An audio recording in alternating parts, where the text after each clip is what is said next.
دیکھیے کوئی بیان کرنا مقصود تو ہے نہیں، نیا موقع ہے، جب تک افراد آتے ہیں چند باتیں عرض کر دوں۔ الحمدللہ رب العالمین والعاقبۃ للمتقین والصلاة والسلام علی سید الانبیاء والمرسلین، اما بعد، قال اللہ تبارک و تعالی فی کلامہ العزیز والفرقان الحمید، اعوذ باللہ من الشیطان الرجیم، بسم اللہ الرحمن الرحیم، کل نفس ذائقۃ الموت۔ عزیزان گرامی قدر، حاضرین اکرام، آج کا دن در حقیقت نہ صرف ہمارے علاقے کے لیے بلکہ قرب جوار کے لیے بڑا سوگوار اور بڑا غمگین دن ہے، کیونکہ آج ہم میں سے ہمارے عزیز، ہمارے دوست نہیں رہے، انہوں نے اس دار فانی سے اپنے مالک حقیقی کو لبیک کہا اور رخصت ہو گئے۔ آپ توجہ فرمائیں کہ اللہ رب العزت کی طرف سے قرآن کریم کا جو یہ اٹل فیصلہ کہ ہر جاندار کو، ہر ذی روح کو، اور جو بھی سانس لینے والا نفس اس روئے زمین پر موجود ہے، اس کو ایک نہ ایک دن اس موت کے کڑوے گھونٹ کو پینا پڑے گا۔ یہ ایک ایسی اٹل حقیقت ہے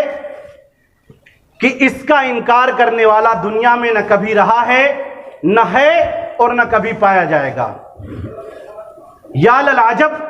تعجب بالائے تعجب،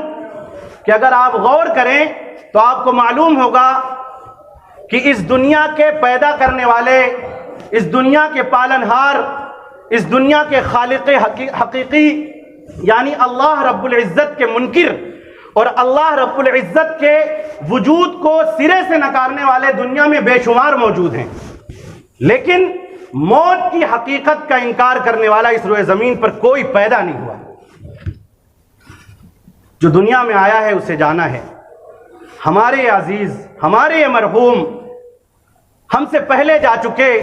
اور ببانگ دہل یہ اعلان کر رہا ہے ان کا جنازہ ان صفوف میں کھڑے ہونے والے تمام علاقے کے لوگوں سے، محلے والوں سے،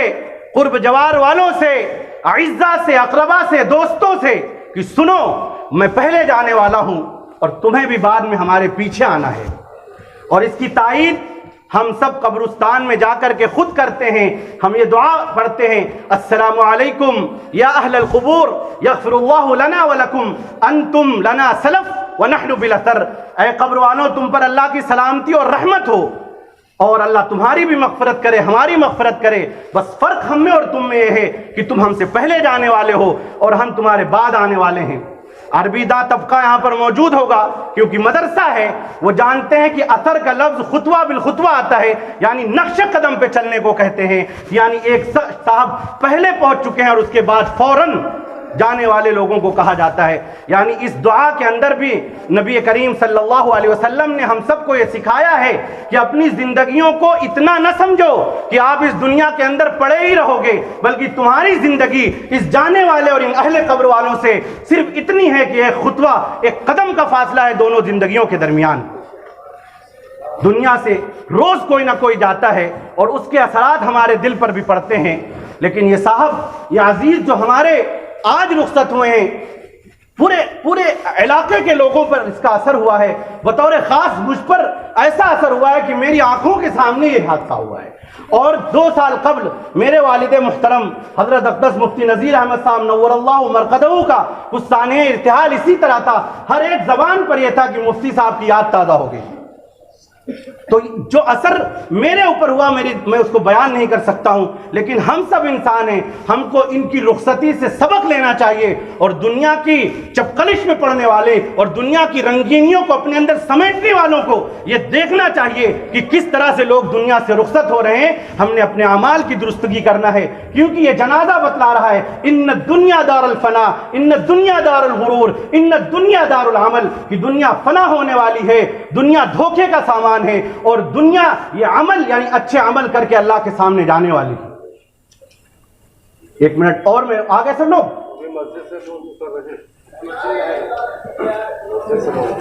چونکہ یہ ایک ایسا حادثہ ہے جو شہادت کا درجہ رکھتا ہے،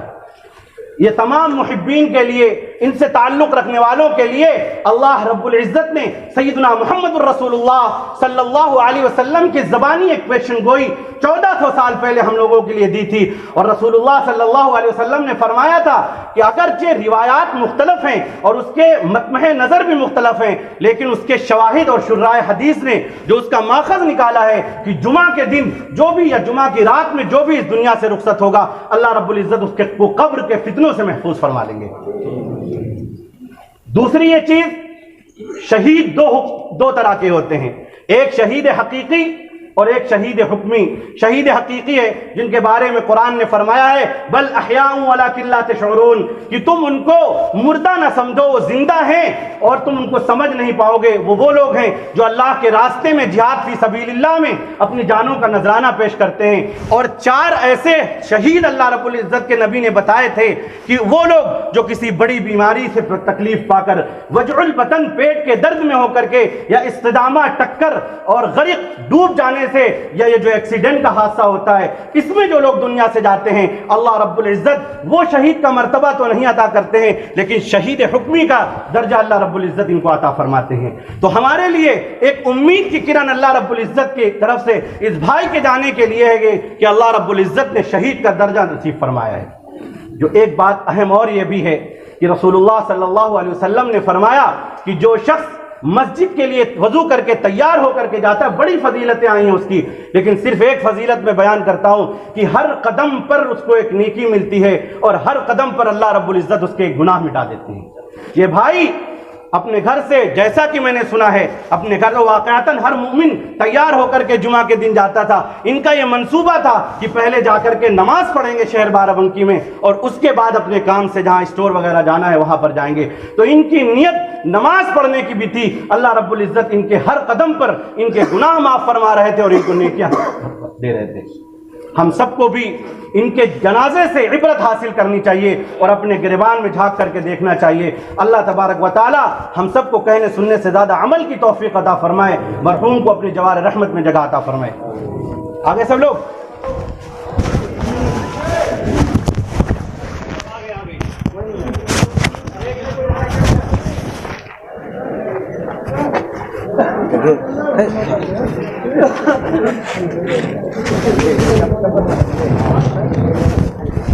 دیکھیے، اتنا وقت تو ہے کہ نہیں کہ نماز جنازہ کا طریقہ سکھایا جا سکے،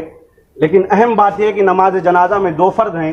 ایک قیام جو آپ کھڑے ہیں، اور دوسرے تکبیرات اربع جو امام 4 تکبیریں کہتا ہے۔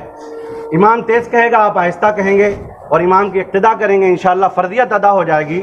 آپ حضرات جن کو دعائیں یاد نہیں ہیں یا مسنون طریقہ جنازہ نماز کا یاد نہیں ہے، وہ اپنے مکاتب، مدارس، تبلیغی جماعت کے حلقوں میں سیکھیں، تاکہ جب ہم اس صف میں کھڑے ہوں تو اندر سے گناہ کا احساس نہ ہو۔